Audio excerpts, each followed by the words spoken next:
À nouveau, nous vous souhaitons une cordiale bienvenue. J'aimerais savoir combien de personnes sont au déjeuner de l'espoir ce matin pour la première fois. OK, on leur donne une bonne main d'applaudissements pour les invités, les accueillir. Et je pense qu'il y a encore toute une table à venir en arrière, là. Alors, nous vous souhaitons un bon déjeuner. Dans quelques instants, nous allons être servis. Ça se déroule comme ceci ce matin. Nous allons entendre dans quelques instants un chant par Rachel Fournier, qui est accompagné de Dominique Tremblay à la guitare et Sylvain Morel à la trombone. Et un peu plus tard, après le déjeuner, M. Serge Lafrance va nous présenter notre conférencier d'aujourd'hui. Alors, je demanderai à ceux qui font la musique de s'approcher, s'il vous plaît.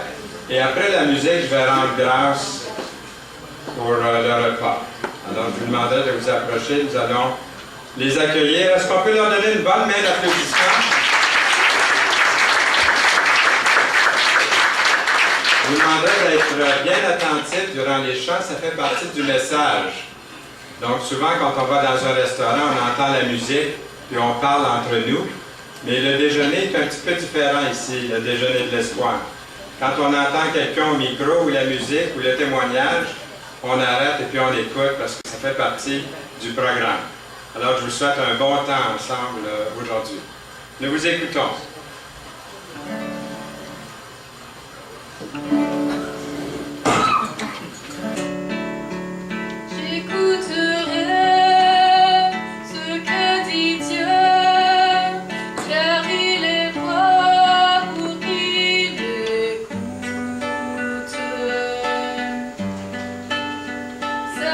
Divine et sur tous ceux qui vont à lui.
Merci beaucoup.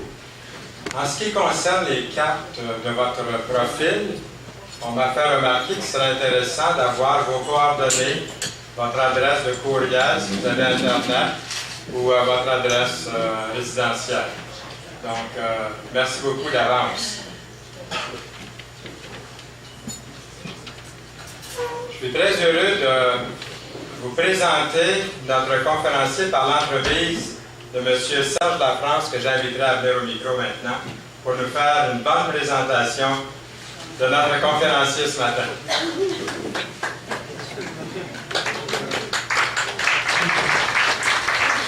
C'est une bonne présentation. Oui, bien. Moi, j'ai rencontré Donald ici et son épouse Lorraine en Alberta, imaginez. Et puis nous étions chez Liliane, mon épouse, et nous étions chez mon beau-frère à Free Hills. Et on s'est rencontrés parce qu'il y a un ami qui se trouve un peu mon ami aussi, une connaissance. Alors celui-là, je l'ai rencontré, ça fait combien d'années, Donald? 4 ans. 4 ans peut-être. Hein? Nous étions en Alberta, puis nous avons rencontré là. Et cet été, nous sommes allés encore les voir chez eux, dans Montréal, ici, dans Hochelaga, cette place-là. Et puis aussi, j'ai appris à le connaître d'une façon... c'est l'autre pour moi. OK. En lisant, il a écrit un livre, je vais vous en parler tout à l'heure, mais là, j'ai appris à le connaître davantage par son livre. Il a écrit un livre d'une façon, je dirais, unique. C'est différent là, pour le livre, j'ai bien aimé ça. Ça comprend l'histoire, j'aime beaucoup l'histoire. Mais quand même, il s'y prend d'une façon originale pour écrire son livre. Et puis j'ai bien apprécié ça, puis je l'ai connu de cette façon-là. Et j'ai appris une autre chose aussi de lui. C'est qu'au mariage de Jessica et de Guy, de notre église, c'est Donald qui a donné le message. Nous, les élèves mariés. Et puis Donald a donné le message apparemment. Alors, je ne me souviens pas. J'ai un blanc de mémoire de Donald, je m'excuse. Mais qui se souvient que c'est Donald qui était là? Parce que même Noël, il s'en souvenait pas. En tous les cas. Bien, voyez-vous, les choses s'allument. Alors, moi, c'est ma façon de présenter Donald. Et puis, je vais laisser la parole à toi, Fernand. Bien, merci.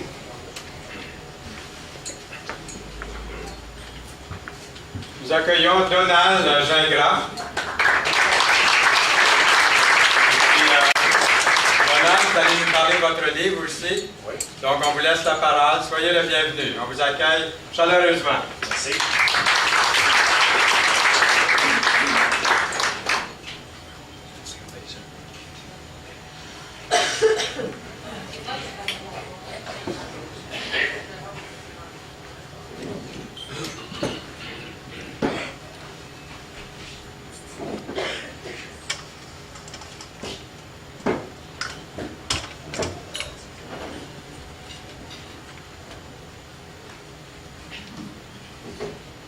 Bonjour. Bonjour. Je remercie l'organisation du déjeuner de l'espoir de Longueuil, il faut l'appeler de même, et de la Rive-Sud. Et franchement, là, j'ai rarement vu une équipe bien organisée, bien rodée, suivie. On est assis avec nos amis. On rentre ici, on n'a pas à s'inquiéter, on a une place qui nous attend. C'est juste un pas réchauffé. Alors, c'est vraiment apprécié et j'aimais le souligner aussi. Alors, c'est un travail d'équipe, ces choses-là. Hein, et c'est ce qui fait le succès. J'aimerais aussi souligner la présence que celle que Dieu a choisie pour me donner la vie, le cadeau de la vie. Alors, ma mère qui est ici.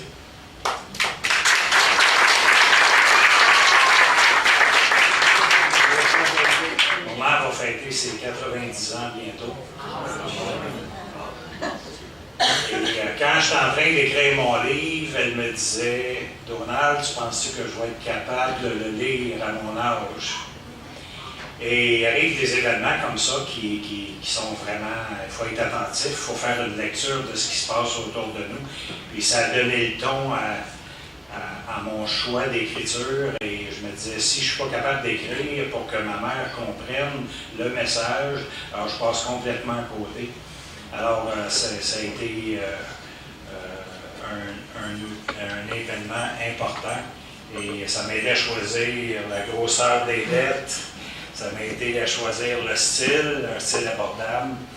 Et elle l'a lu 2 fois. Alors, pour ceux qui disent un livre à lire, c'est un livre qui est très, très facile à lire. Et ma belle-mère aussi, qui est décédée dernièrement, l'a lu et l'a apprécié. J'aimerais souligner aussi une autre personne que Dieu choisit, mais pour me donner la vie spirituelle. Et cette personne-là m'a montré le chemin de la réconciliation avec Dieu. C'est peut-être après ma naissance et mon mariage, c'est peut-être l'événement le plus important de ma vie. Et c'est un ami qui compétitionnait avec moi dans le commerce. Il y avait un commerce de Bessic, et moi aussi. Et à un moment donné, il dit, lui, il avait beaucoup de succès. Il s'est approché de moi et il dit, j'aimerais ça t'aider à avoir du succès dans ton entreprise, mais finalement, ça a débordé sur... et m'a fait connaître le chemin de la réconciliation avec Dieu, qui a été un aspect déterminant pour ma vie. Et ça c'est ce que je nomme Simon Roy. C'est sa fête aujourd'hui.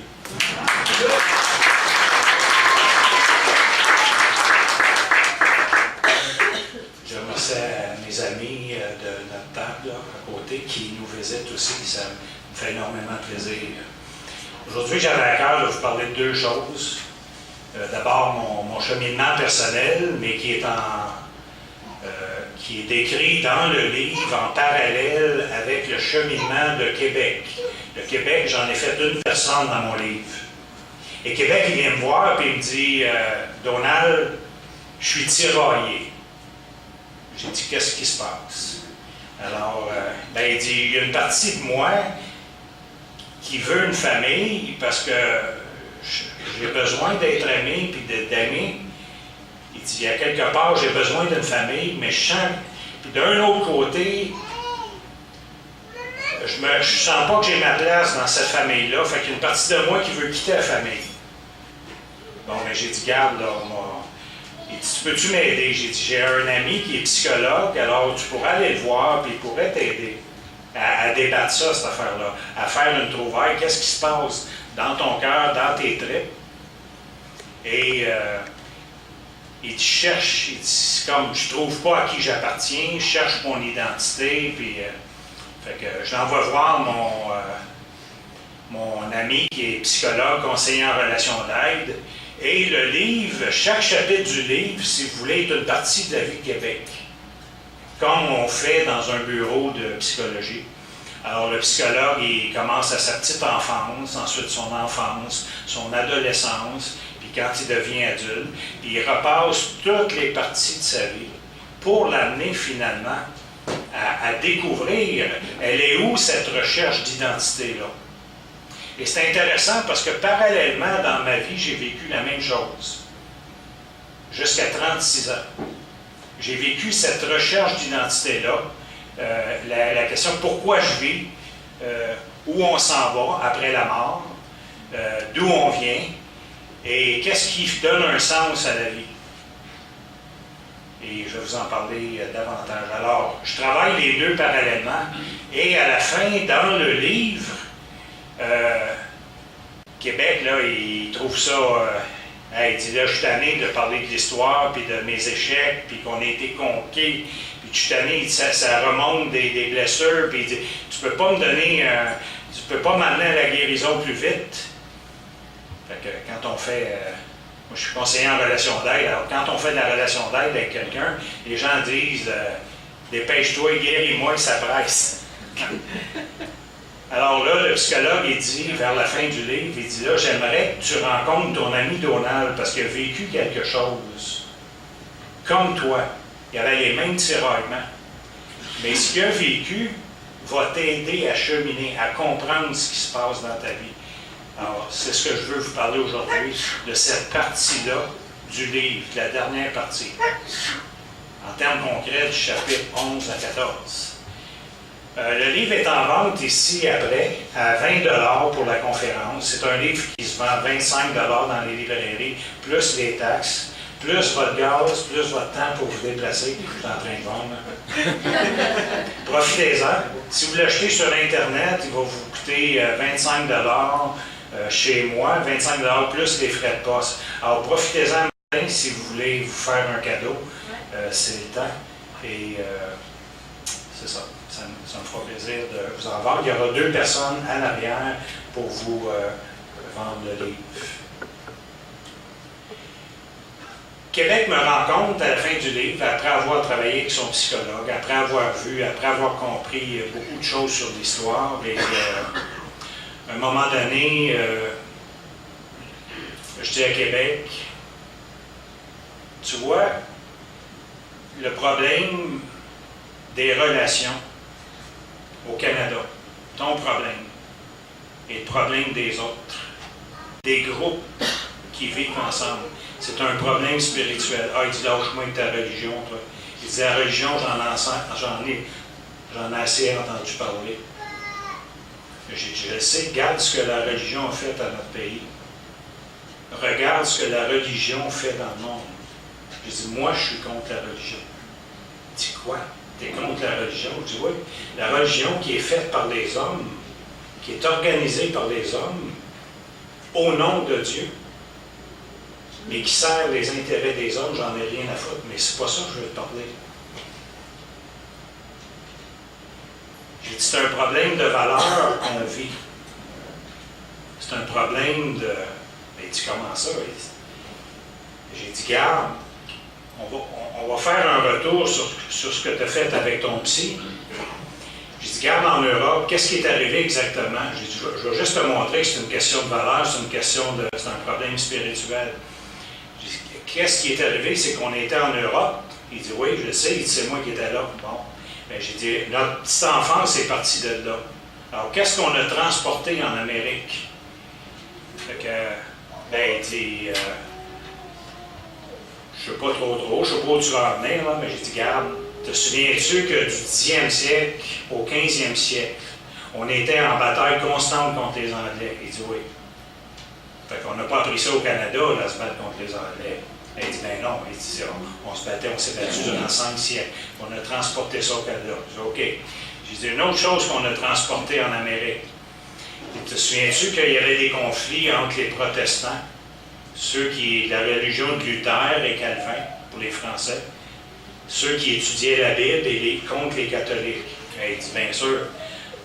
Il dit ça, il n'était pas question de tolérer une autre croyance en France. Il dit même qu'il y a 200 000 croyants de la nouvelle foi, là, qui croyaient à la Bible, eux autres, ils ont été obligés de quitter le pays.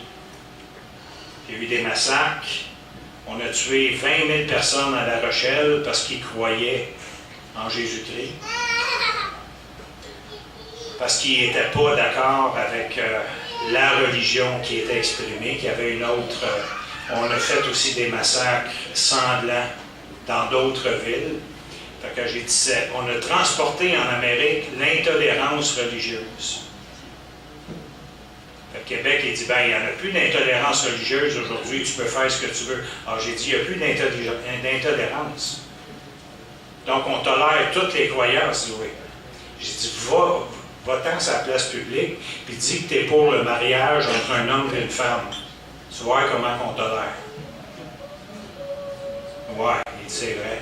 Il va dire maintenant que tu es contre l'avortement, que toi, tu es en faveur de promouvoir la vie. Va dire ça sur la place publique. Tu vois comment on est tolérant envers toi. Ouais, il dit, c'est vrai. Alors j'ai dit, l'intolérance religieuse a pris une autre forme, mais c'est ce qu'on a transporté de l'Europe, on a transporté ça en Amérique. Et on est venu en Amérique avec d'autres valeurs, comme si on possède le territoire, si on possède le commerce, les fourrures, et si on rend les Indiens esclaves à notre service, à ce moment-là, on va être riche et on va être heureux. On a fait l'équation qu'on trouverait le bonheur dans le matérialisme. Et pour ça, il fallait se battre contre les Anglais en Amérique. Il fallait s'approprier le commerce des fourrures et il fallait s'approprier le territoire. Et ça nous donnerait le bonheur. Et tout ça au nom de Dieu. Parce qu'on venait en Amérique, j'ai dit à Québec, te souviens-tu, on venait en Amérique pour évangéliser les Indiens, les civiliser, parce que les autres ne savaient pas vivre, ne connaissaient pas ça. On voulait les emmener au ciel. Ouais, il dit, ben oui, c'est vrai. Alors là, on est arrivé en Amérique, et pour être bien sûr qu'on était pour manipuler, contrôler les Indiens, alors on avait eu une formation avec deux choses. Pour être sûr qu'on mettait la main haute sur eux. Alors, quand on débarquait des bateaux, on avait un baril d'alcool sur une épaule et un fusil sur l'autre. Et là, la stratégie consistait à les amener et leur faire goûter à l'alcool. Québec, il dit ça marchait pour ça. Il dit, il revenait tout le temps. Puis il revenait, puis il revenait, puis il revenait. Puis il dit, les plus rebelles, là, ceux qui n'écoutaient pas, ceux qui ne voulaient pas marcher avec nous autres, ils dit, on avait le fusil, puis là, quand on shootait un, les autres écoutaient après. Puis il dit, ça a marché. Fait qu'il dit, c'est grâce à ça qu'on a pu prendre possession des Indiens. Puis il dit, on les gardait tout le temps, on les tenait au bout de notre main avec l'alcool et avec nos fusils. Puis eux autres servaient nos intérêts, puis nous autres, on envoyait l'argent en France. Puis il dit là, il fallait se battre contre les Anglais. Alors, il fallait faire ça, parce que si on ne faisait pas ça, bien, les protestants anglais qui étaient ici, eux autres, qui avaient du rhum. Alors, il était bien mieux de venir au ciel avec nous autres, avec notre whisky, puis venir au ciel, qu'aller en enfer avec les Anglais et boire du rhum. Et durant les 250 années, j'ai dit, te souviens-tu de ce que tu as vécu ici entre 1500, en Amérique, quand tu es arrivé en Amérique, tu as eu ton désir d'être la Nouvelle-France. J'ai dit, te souviens-tu de comment tu as vécu ça, comment tu as... Elle dit, bien sûr, je m'en souviens. Mais, alors, tout était axé sur le commerce, parce que la vie, ce qui me rendrait heureux, c'était la vie, le commerce, la réussite. Moi, c'est la même chose dans ma vie. Alors, quand je suis devenu adolescent, j'ai compris à un moment donné que si je performais, si je possédais, j'avais une carrière, si je possédais un compte de banque, si j'achetais des choses, je serais heureux. Alors, je me suis enligné là-dessus, c'était ma raison de vivre. À un moment donné, la religion changeait tellement rien dans ma vie que je l'ai laissé de côté. J'ai juste ouvert la porte pour qu'elle débarque, puis là, j'ai continué mon chemin sur l'autoroute de la vie. Alors, durant de 1500 ans jusqu'à la conquête, ce qu'on s'est aperçu finalement, c'est que là, on a été les esclaves, on a été des esclaves de la France, de la mère patrie. Là, c'était à ne pas comprendre. Québec, j'ai découvert ça en parlant avec le psychologue. Il dit que là, on pensait, nous autres, venir construire notre nation avec notre langue, notre culture, notre religion. C'est ce que le cardinal Richelieu avait dit. Alors, ça date de loin, ces histoires-là. Hein? On voulait construire un pays. Mais il dit là, tout l'argent, il fallait l'envoyer en France pour enrichir les coffres de Paris du roi de France. Il dit, il n'y avait jamais moyen de développer notre économie, partir des business, confectionner de la fourrure pour l'Europe. L'Europe disait, non, vous envoyez tout l'argent ici, toutes les fourrures, et vous autres, vous nous servez.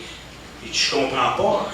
La mère patrie qui nous a envoyés ici construire notre futur, qui disait, vous allez être heureux, vous allez contrôler votre économie, votre business, contrôler les Indiens, vous allez écarter les Anglais, là, vous allez être heureux. Et c'est ce qui va vous donner le bonheur dans la vie. Alors, là, on vit durant 2 siècles et demi, on vit comme des pauvres esclaves, et à un moment donné, la guerre s'intensifie contre les Anglais. Là, on demande du service, on demande des hommes de service, mais ils nous envoient des soldats seulement pour protéger le commerce des fourrures. Mais tu dis, coudonc, ça ne marche pas. Là, on envoie plusieurs délégations. C'était pas un email dans le temps, ça prenait 3 mois envoyer un email. On envoyait un mail à un homme. Alors, c'était long. Et la réponse était toujours non. Il envoyait juste un peu, assez de soldats pour protéger le commerce des fourrures, pour enrichir la France. Et durant ce temps-là, nous, on vivait une économie de survivance. On essayait de s'en sortir contre les maladies, contre le froid, contre les bébites. Et c'est les Indiens qui nous montraient affectueusement, qui avaient assez d'affection pour nous montrer comment s'en sortir, comment survivre. Et en passant, le peuple autochtone, dans toute l'histoire du Québec, c'est le seul peuple qui était fidèle aux Québécois. Et à un moment donné, dans notre histoire, quand on n'a pas eu besoin d'eux autres, on les a rejetés comme on jette des vieilles chaussettes aux poubelles. Alors aujourd'hui, il ne faut pas se surprendre de ce qui se passe, de nos relations. Pourquoi que les Autochtones n'ont plus confiance en nous? C'est à cause de ça. Alors, on a vécu ça, et à un moment donné, là, on a atteint un apogée, et on est arrivé au bout du rouleau, puis là, on envoie Iberville, puis on envoie d'autres, puis l'autre bord dit « Hey, là, on a besoin d'aide. » Hey, le roi, il dit « On ne peut pas vous aider, on n'a plus de main-d'œuvre disponible. » Durant ce temps-là, durant qu'il disait ça, il y avait 33 000 soldats et main-d'œuvre qui étaient en train de construire le château de Versailles pour le plaisir du roi. Alors, imaginez ce que cet enfant-là, Québec, vivait dans ses tripes. Il me disait, ça n'a pas d'allure. Comment se fait qu'on a été traités comme ça par notre mère? Comment se fait qu'ils nous ont traités comme des esclaves, comme ils traitent d'autres esclaves dans d'autres, en Afrique? Comment se fait qu'ils nous ont donné le même traitement? Comment se fait qu'ils nous ont appris durant 5 siècles à se battre que les Anglais c'était des indésirables et qu'il fallait vraiment les contrôler, puis ils n'ont pas levé le petit doigt pour nous aider à battre les Anglais en Amérique pour construire notre nation, notre pays? Comment se fait qu'ils nous ont abandonné à un point tel que les anglophones ont conquis l'Amérique? Et là, pour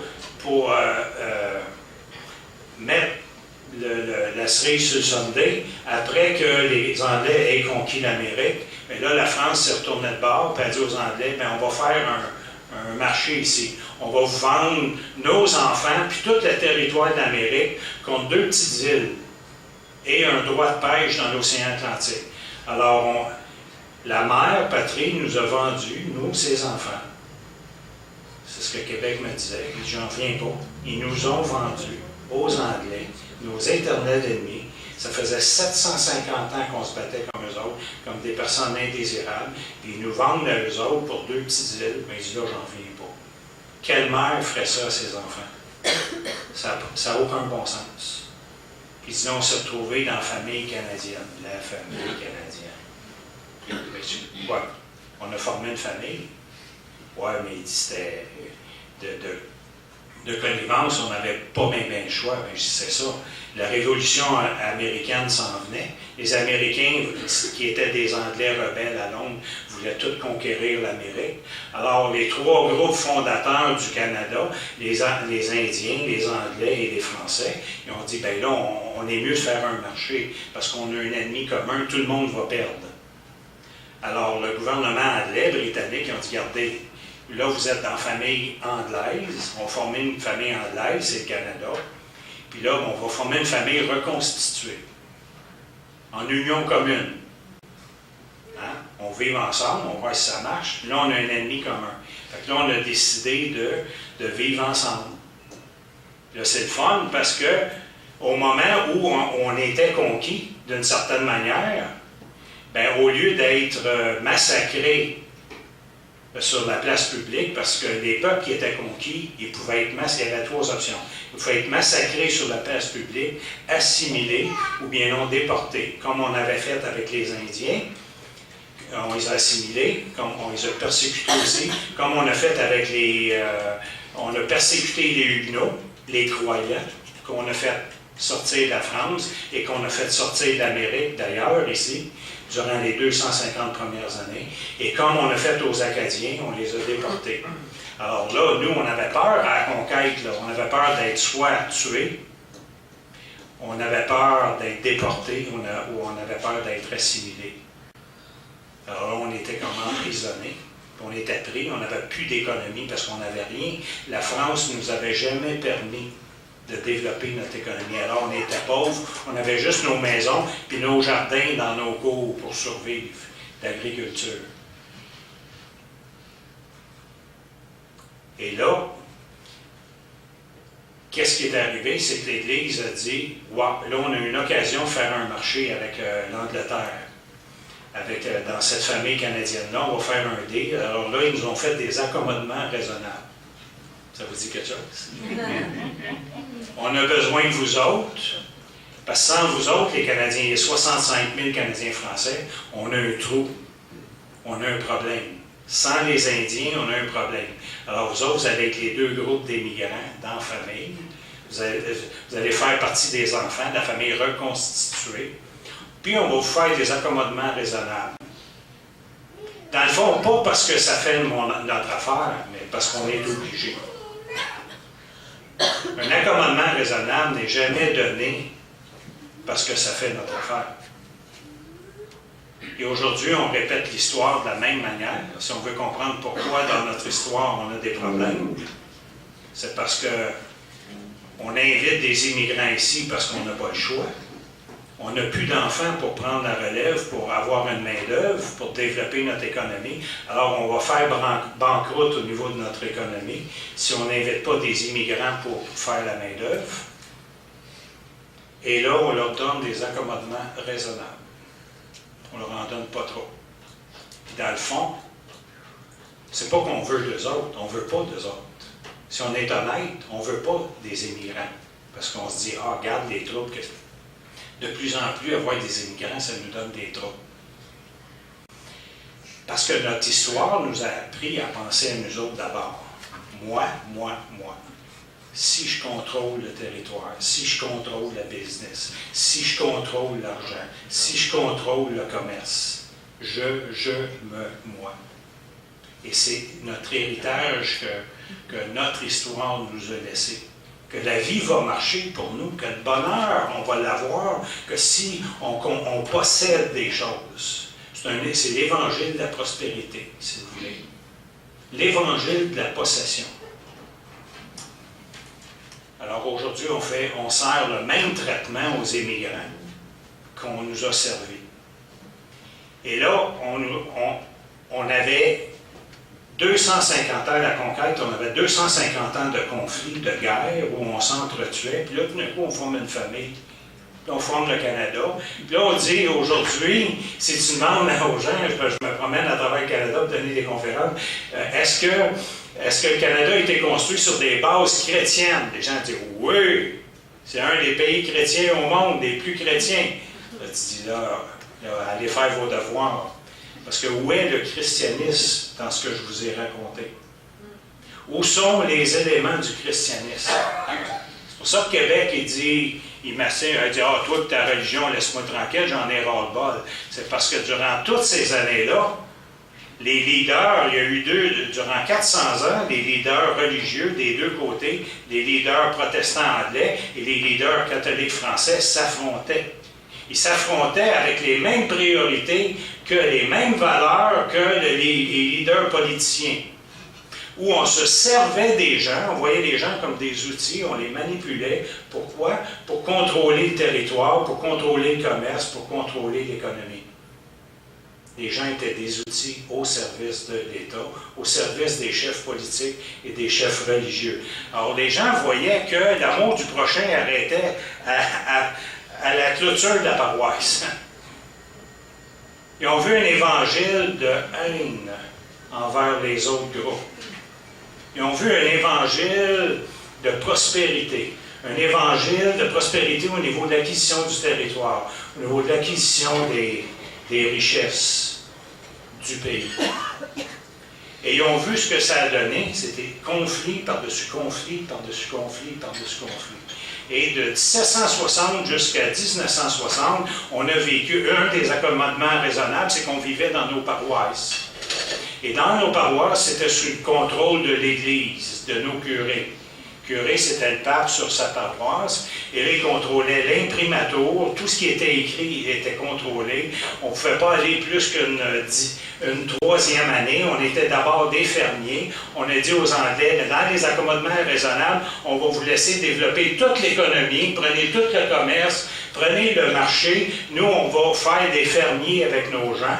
Alors là, on a dit à nos hommes de travailler pour la colonie avec le rêve de devenir une nation, encore une fois, de développer notre culture, nos traditions dans nos paroisses. C'est tout le temps le rêve qui fait surface. Et si on fait tellement d'enfants, si on fait beaucoup d'enfants, ben on va reconquérir notre pays, le droit d'avoir notre pays. Alors là, on a dit aux femmes, les curés ont commencé à venir aux femmes dans ces 200 ans-là, de 1760 à 1960. Il disait aux femmes de produire des enfants. Ma grand-mère a eu 18 grossesses, la mère de ma mère. Ma mère a eu 8 grossesses, ma femme a eu 2 grossesses. Ça vous démontre un peu l'histoire, on fait partie de l'histoire de cette histoire-là, qui n'est pas si loin de nous autres, finalement. Et quand la femme, ma mère a été témoin de choses comme ça, et ma belle-mère aussi, quand le curé venait à la maison, que la femme n'était pas en train de nourrir un petit sur son sein, ou bien là qu'elle n'était pas enceinte, elle risquait de se faire pointer du doigt à l'église pour être enceinte. Les hommes recevaient des tapes dans le dos quand il y avait une bonne troisième année. Après ça, c'était fini. Il fallait qu'ils travaillent au champ. Un point tel qu'un M. Parizeau, en 1960, a fait une étude à travers le monde et on était le peuple de race blanche le moins instruit. Le moins instruit avec une troisième année. Et là, on a été 200 ans captifs dans nos paroisses. Et là, c'était plus sous la captivité de la France, c'était pas sous la captivité du régime britannique, mais on était captifs de notre système religieux. Alors, il faut comprendre aujourd'hui pourquoi les politiciens, pourquoi dans les écoles, on n'en veut plus de Dieu. Et quand on entend évangélisation, et quand Québec me dit « lâche-moi avec ta religion », mais je le comprends, Québec. Je dis « je te comprends, Québec. Moi aussi, j'en veux la religion. » Elle a sali notre pays. On a évangélisé au nom du commerce, au nom de la business, au nom de faire de l'argent. On a sali le nom de Dieu, on a sali le nom de Jésus, on a sali les valeurs du christianisme. On a fait à croire aux gens que ce qu'on a vécu, la religion qui nous a tenus en otage, qui nous a opprimés durant 200 ans, qui nous a mis dans l'ignorance, on a fait de ça, on disait que c'est ce qui nous tenait... on a fait ça au nom de Dieu. Alors, va parler aujourd'hui aux gens de Dieu, va parler de Jésus, va parler de leur amener des valeurs du christianisme. Vont dire, j'en ai ras-le-bol de tes valeurs. Alors, en écrivant le livre, j'ai compris ces choses-là. Ça m'attristait, moi je voulais parler de Dieu, mes amis. Du Dieu que Simon m'a fait découvrir. Parce que ça a commencé par une réconciliation avec Dieu. Et quand j'ai découvert, quand je me suis réconcilié avec Dieu, le Dieu que j'avais ouvert la porte et dit « débarque, je suis capable de mener ma vie tout seul, j'ai plus besoin de toi. » Et en somme, c'est ça que je disais. J'en ai assez eu de religion. De toute façon, ça ne change pas ma vie. Ça ne change pas mon couple. Ça ne change pas mon rôle de père. Ça ne change pas mon rôle de mari. J'en ai rien à foutre de la religion. Mais quand je me suis réconcilié avec Dieu, ça a tout tourné. Alors j'ai dit à Québec, regarde, c'est pas de ça, là. Toutes ces valeurs-là n'ont rien à voir avec le christianisme. Toutes ces valeurs-là n'ont rien à voir avec l'Église. Je le sais que tu as une odeur de moutarde qui te monte au nez quand je te parle de l'Église, quand je te parle de Dieu, quand je te prononce le nom de Jésus, quand je dis le christianisme, les valeurs chrétiennes. Je sais que ça te dérange. Moi aussi, ça me dérangeait. Mais c'est pas ça que je veux te parler. Toi, tu fais référence à l'histoire. Ta foi est égale à ce qu'on a vécu dans l'histoire. Moi, ma foi est différente. Ma foi, elle a rencontré une croisée de chemin qui s'appelle ma réconciliation avec Dieu. Et ça, pour moi, c'est nouveau. C'est tout à fait différent. Et ça ressemble à Paul qui nous enseignait à la petite école. Paul qui avait vécu une conversion. C'est ce que Simon me disait. Donald, un jour, je te conterai ce que j'ai vécu avec Paul. Ma conversion comme Paul. Moi, je disais, hein? Ça peut arriver encore? Ben oui. Et c'est ce que j'ai vécu, conversion. Et qui a bousculé ma vie.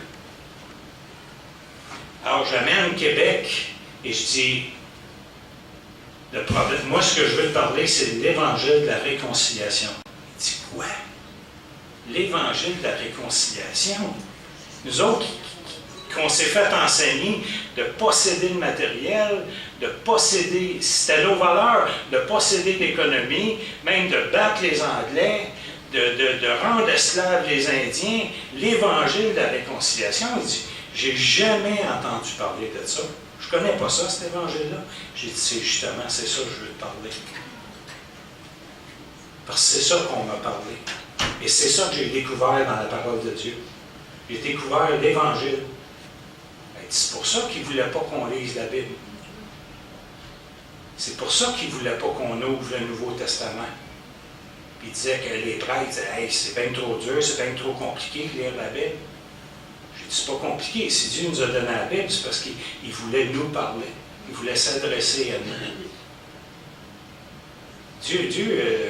Un Dieu de justice, il parle à tout le monde. Il ne parle pas juste aux élites, là, ceux qui savent lire. Alors ça, c'est une autre tromperie de l'histoire. J'ai dit, je veux te parler du Dieu de la réconciliation. J'ai dit, dans ma vie, c'est la même chose un bout de temps.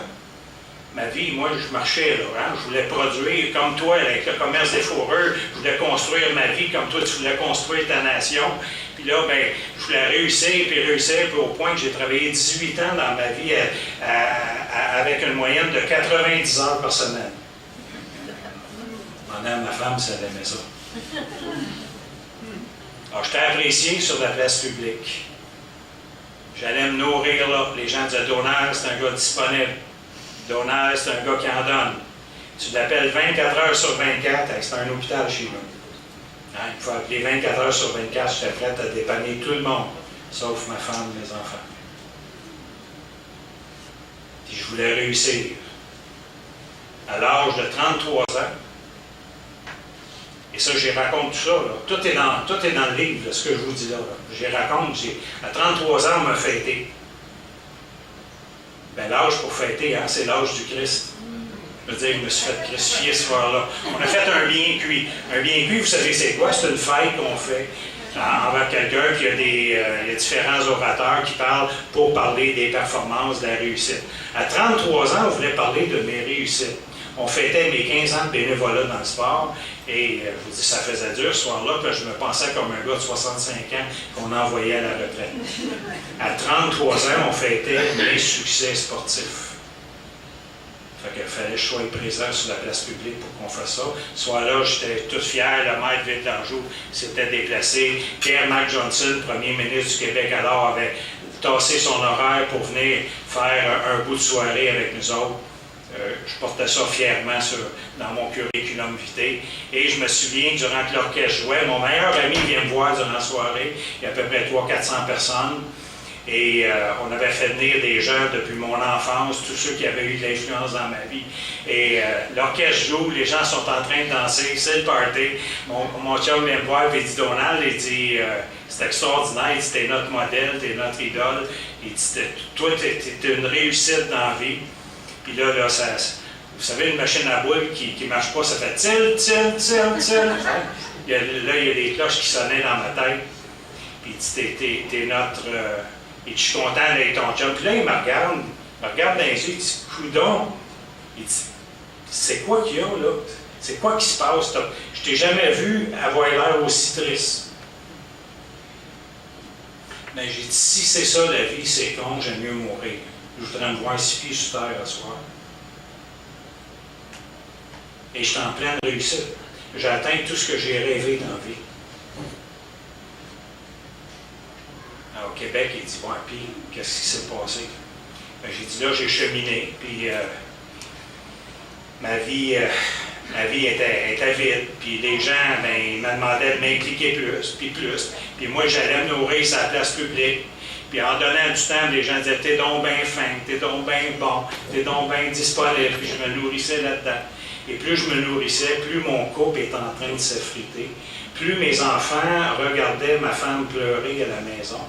L'absence d'un père, tu sais, une veuve du sport, là, elle a connu ça. Et mes enfants souffraient parce que leur père n'était pas là, parce que leur mère était malheureuse. Et tout ça, aux yeux d'une société, je passais pour un gars qui était... S'il y en a un qu'on disait qu'il avait réussi dans Ville d'Anjou, c'était Donald et Lorraine. Les gens venaient même nous voir pour nous demander des conseils sur comment élever les enfants, pour être un bon couple. Et on se voyait comme un château de cartes en train de s'effriter. Et moi, j'étais malheureux, comme dire, je voulais mourir. À des points, je me disais, je ne peux pas me suicider parce que ça fait trop mal à ceux qui restent. Mais dans le fond, j'espérais, j'ai été 3 ans où tout ce que je vivais, c'est que je trouvais la vie assez conne. Là, je vais-tu courir après des carottes comme ça, après des choses comme ça toute ma vie pour trouver le bonheur? Je ne suis pas heureux. Plus je cherche après des affaires, plus j'investis dans le matériel, dans ma profession, dans ma carrière, dans des projets, plus je suis malheureux. Je n'arrive pas à trouver le bout de ça. Fait que je suis aussi bien de mourir et dans mes moments les plus négatifs, j'espérais un bon jour me faire ramasser par une vanne puis mourir. Ils vont me pleurer un bout de temps, puis après ça, ils vont m'oublier. C'était là que j'en étais. En 86, j'ai été 3 ans à suivre ce cheminement-là. Je me suis mis à lire, chercher le pourquoi l'existence de la vie, puis bon, où je m'en allais avec tout ça, et Dieu a commencé à envoyer des gens autour de moi pour me faire connaître le chemin de la réconciliation avec Dieu, pour me faire connaître l'évangile de la réconciliation, parce que moi, c'est la religion que j'avais connue. Je n'avais pas connu ça, l'évangile de la réconciliation, comme Québec. On ne m'avait pas enseigné ça. On m'avait enseigné toutes sortes de valeurs, mais pas ça. Alors, j'ai cheminé, puis à un moment donné, j'avais retourné à la messe, puis j'essayais de faire ma religion pour plaire à ma femme, pour limiter les dégâts, les chicanes dans notre couple. Puis une bonne fois, j'ai dit, je suis tanné d'aller à l'église pour lui faire plaisir. Fait que j'ai dit, c'est fini pour moi, je ne vais plus à l'église. Pour une fois, je vais penser à moi. Moi. Tu sais, la vie aujourd'hui, elle pense à toi. En autant que toi, tu es heureux, toi. En autant que tu te sens bien, toi, c'est correct pour toi. Alors j'ai dit, moi, je ne vais pas à l'église, moi. Je vais faire heureux, moi. Puis là, elle me regarde en pleine face, puis elle dit, c'est quoi que tu vas laisser comme héritage spirituel à tes enfants, à nos enfants? C'est quoi que tu vas laisser comme héritage spirituel? Puis là, elle est partie. Oui, merci qu'elle est partie. J'ai jamais saigné comme ça de mon âme. Et ce soir-là, quand elle m'a dit ça, qu'est-ce que tu vas laisser comme héritage spirituel à tes enfants? J'ai revu le film de ma vie. Je me suis vu courir comme une poule, comme on a coupé la tête, pour plaire à tout le monde sur la place publique, pour réussir en carrière de sport, de coach, de propriétaire de commerce de sport. Et là, je me voyais comme la poule là, qui courait, là, tu sais, comme on a coupé la tête, tout le monde a vu ça un jour, quoi ça a l'air, mais j'étais comme ça. Et puis, c'est tout ça, je vais laisser à mes enfants. Qu'est-ce qu'on va écrire sur ma tombe? ECJ Donald, qui donnait 90 heures par semaine, qui faisait pleurer sa femme, ses enfants, qui était tout le temps disponible, qui cherchait, qui avait une réussite, qui était à TV, qui avait ses articles de... Et là, je faisais le curriculum, c'est tout ça. Si mes enfants sont assis devant ma tombe, est-ce qu'ils vont dire, c'est tout ça, moi, que je veux donner à mes enfants? C'est-tu l'héritage qu'eux vont vouloir donner à leurs enfants? Et là, j'étais mal pris. Puis je dis, ben non, je ne peux pas leur donner ça, je suis malheureux. Ça ne marche pas. La vie, ça ne marche pas. C'est pas ça, la vie. Et pour faire une histoire courte, ben Dieu m'a amené avec mes amis. Simon m'amenait dans son commerce. C'était un compétiteur de sport, commerce de sport, puis il disait, je veux t'aider. Mais là, pour moi, il veut m'en passer une vite. Et lui, c'était le magasin de bicycles que tout le monde rêvait d'avoir. Il avait de l'expérience, il avait au-dessus de 30 ans d'expérience à Montréal. Il disait, je veux t'aider. Je l'avais rencontré dans une conférence. Fait que finalement, il dit, tu viendras à mon magasin, tu viendras voir ça, je vais te donner des trucs. Comment qu'un autre magasin, un compétiteur, peut te dire, je vais t'aider à avoir un commerce plus productif. Et finalement, ben, j'ai été dans son commerce, j'ai payé une visite, ça m'intriguait. Et d'ailleurs, j'avais à cœur, lui, il m'avait offert de l'aide, fait que je ne suis pas un fou. Dans le coaching au hockey, j'avais appris que quand tu veux être gagnant, tu te tiens avec des gagnants. Alors, Simon, c'est un gars gagnant au niveau commerce. Alors, moi, j'ai dit, je vais y aller, je vais aller voir un gagnant. Puis en rentrant dans son magasin, il y avait une table avec des petits Nouveaux Testaments. Je dis, tu sais quoi cette affaire-là? Ah, il dit, ça, c'est ma recette. Il dit, c'est pour ça que je réussis. Là, je ne comprenais pas trop. Mais de fil en aiguille, il s'est mis à tout, à m'aider à réorganiser mon magasin de sport. Il a transposé son expertise dans mon magasin. Alors, je suis devenu de plus en plus, j'ai amélioré la performance, la productivité de mon magasin.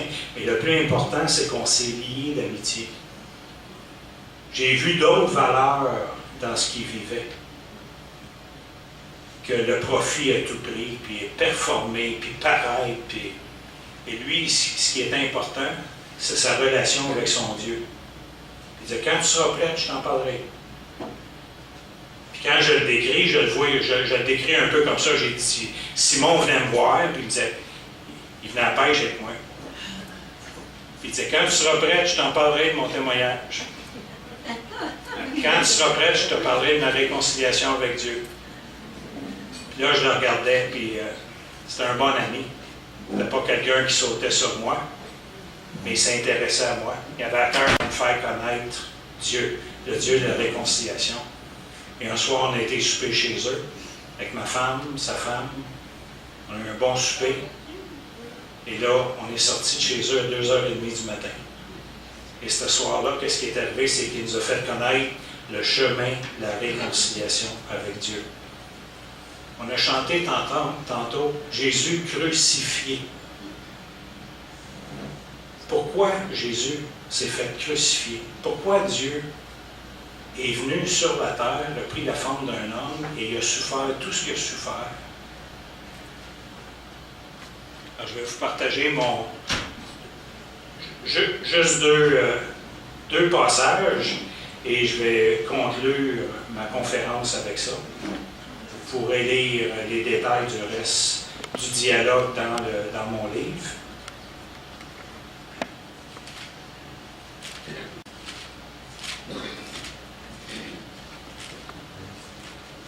Psaume 73, 27, ça résume un peu ce que je vivais.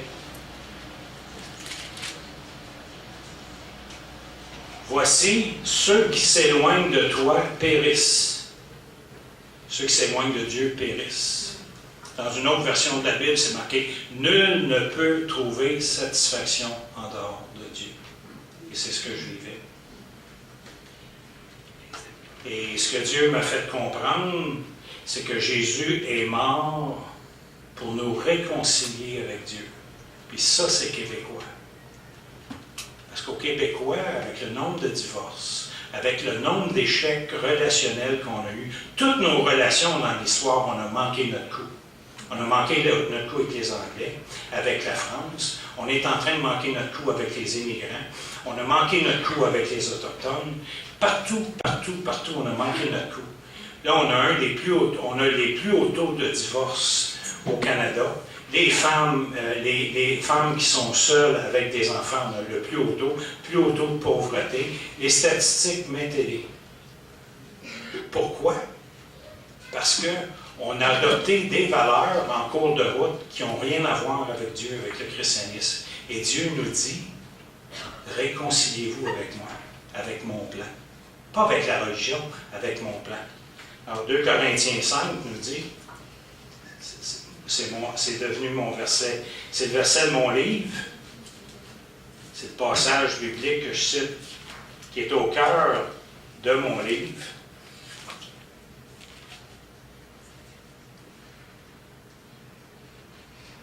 Car Dieu était en Jésus-Christ réconciliant le monde en lui-même. Réconciliant. C'est pour ça que Jésus est venu sur la croix. Pour payer le prix, pour nous offrir la réconciliation.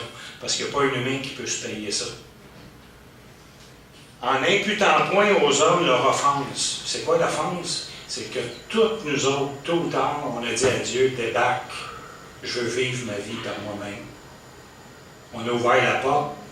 Quand on marchait sur l'autoroute, on a fait comme moi, on a dit débarque, Quand j'aurai besoin de toi, je t'appellerai. Et on a essayé de mener notre vie tout seul. On a insulté Dieu, on a brisé notre relation avec Dieu, avec le Créateur. Puis Dieu dit, revenez à moi. Puis c'est pour ça que Jésus a payé le prix. En imputant point aux hommes leur offense, il a mis en nous la parole et le ministère de la réconciliation. Et c'est pour ça qu'il veut qu'on ait des âmes appelés à se réconcilier avec Dieu et à offrir aux autres, à présenter le ministère de la réconciliation, des réconciliateurs. Je peux vous dire une chose, ma femme a témoin, ma mère est ici aussi, et d'autres qui me connaissent. À partir de ma réconciliation avec Dieu, Dieu a commencé des transformations continuelles dans ma vie, qui a fait de moi un père qui honore Dieu, qui honore sa femme, qui honore ses enfants. Un citoyen qui est capable de respecter les gens pour qui ils sont. Et ça a enlevé toute diffusion dans mes rapports. Mes relations sont mises à s'harmoniser, étape par étape, au fur et à mesure que Dieu déversait son amour en moi et qu'il me réapprenait à entrer en relation avec les gens à sa manière. On voyait les réconciliations se faire autour de moi. On voyait les résultats de l'amour de Dieu se faire. Je termine en disant Québec, puis toi Québec, t'es où? Ma femme m'a dit, c'est quoi que tu vas laisser comme héritage spirituel à tes enfants Québec? C'est beau un pays, mais c'est quoi que tu vas laisser comme héritage spirituel à tes enfants? Regarde les résultats de ce que c'est que de vivre loin de Dieu. Et je ne parle pas de la religion, je parle de vivre loin de Dieu. Et je dis à Québec, qu'est-ce qui t'empêche d'être réconcilié avec Dieu? Qu'est-ce qui t'empêche d'être réconcilié avec Dieu? J'aimerais terminer en prière, si vous voulez baisser vos têtes. Merci mon Dieu pour qu'un jour tu m'as permis de m'envoyer des gens qui avaient à cœur de me présenter le chemin de la réconciliation avec toi. Et que ce jour-là, j'ai pu te demander pardon pour t'avoir abandonné, laissé de côté, essayer de vivre ma vie tout seul, sans toi, autonome, indépendant. Et Seigneur, merci que tu m'as fait ce cadeau et que ma vie après ça a été complètement changée, transformée. Et ce matin, Seigneur, je veux offrir cette opportunité-là à ceux qui ne l'ont jamais faite. Et durant que je vais faire une prière et je vous invite, ceux qui veulent, dire, bon, ben c'est peut-être mon jour de réconciliation aujourd'hui et matin avec Dieu, là. Et j'en prends l'opportunité. Alors, ce que je vous invite à faire, c'est que je vais faire une prière et vous répétez dans votre tête après moi cette prière. Mon Dieu, je comprends que j'ai essayé de mener ma vie par moi-même, par mes propres moyens, en te laissant même de côté, en arrière. Je comprends aussi que quand j'avais besoin de toi, je te sifflais comme on appelle le Père Noël, comme on peut appeler aussi quelqu'un qu'on a besoin. Mais au fond, je comprends que je t'ai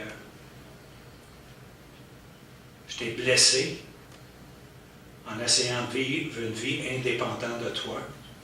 Et je te demande pardon. Et je veux me réconcilier avec toi, mon Dieu, et j'implore ton pardon pour avoir mené cette vie de péché, parce que le péché, c'est vivre en dehors du plan de Dieu, déconnecté de Dieu. Et je te remercie parce que la Bible dit que tu me pardonnes et que Jésus est mort pour nous offrir le cadeau de la réconciliation. Et je te remercie que je peux commencer une vie de réconciliation avec toi. Et je te demande de faire de moi ton enfant. Parce que la parole de Dieu dit, à tous ceux qui l'ont reçu, il a donné le pouvoir de devenir enfant de Dieu. Alors moi aussi ce matin, je veux devenir un enfant de Dieu, réconcilié et marcher avec mon Dieu. Au nom de Jésus. Amen.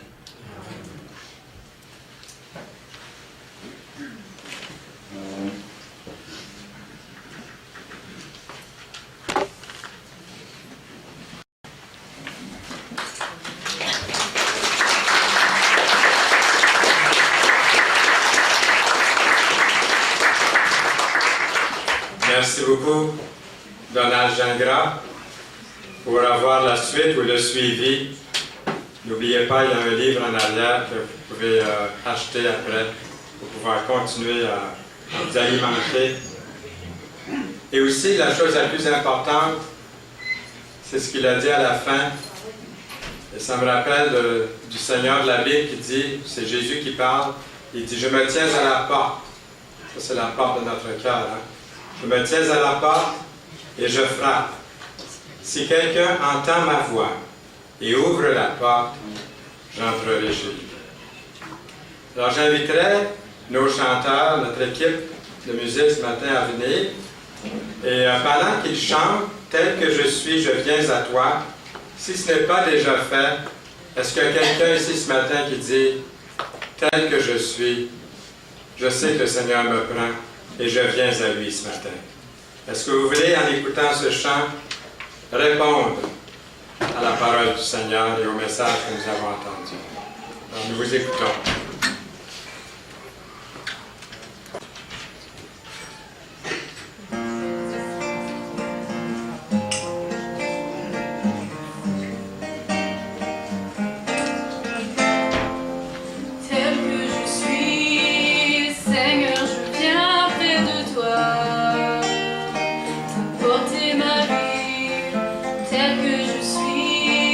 Seigneur, j'ai besoin de toi.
beaucoup.